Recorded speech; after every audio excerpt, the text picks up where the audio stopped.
కామారెడ్డి జిల్లాలో మంత్రి కోమటిరెడ్డి వెంకటరెడ్డి పర్యటించారు. ఈ నేపథ్యంలో జుక్కల్లో 16.19 కోట్ల నిధుల వ్యయంతో అభివృద్ధి పనులకు శ్రీకారం చుట్టారు మంత్రి కోమటిరెడ్డి.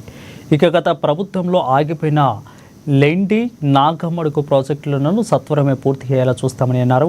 దీంతో పాటు పిట్ల మండలంలోనూ 4.86 కోట్ల వ్యయంతో నిర్మించిన తిమ్మానగరు హైలెవెల్ బ్రిడ్జికి శ్రీకారం చుట్టారు. 13.20 కోట్ల అంచనా వ్యయంతో నిర్మించే బిచ్కుంద నుండి డోంగ్లీ రోడ్డు పనులకు శంకుస్థాపన చేసి పనులను ప్రారంభించారు. ఇక అనంతరము చెక్కులను ఇంద్రమ్మ ఇంట్ల లబ్ధిదారులకు మంత్రి కోమటిరెడ్డి వెంకటరెడ్డి అందించారు.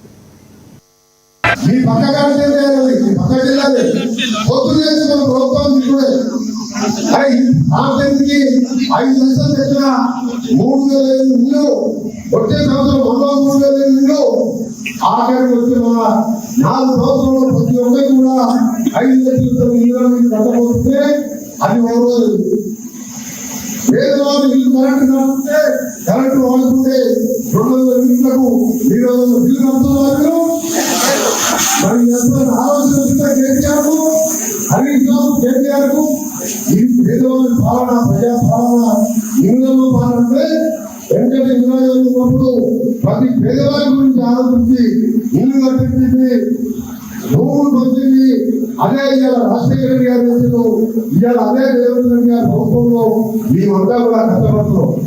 ఇవాళ దుఃఖం రాజకీయాలకి నేను ఇద్దరు ఒక డాక్టర్లు ఇక్కడ మన ప్రజల్లో మన రాజశేఖర రెడ్డి గారు మన దగ్గర మీరాడు రిపోర్టర్ ఉన్నాయి.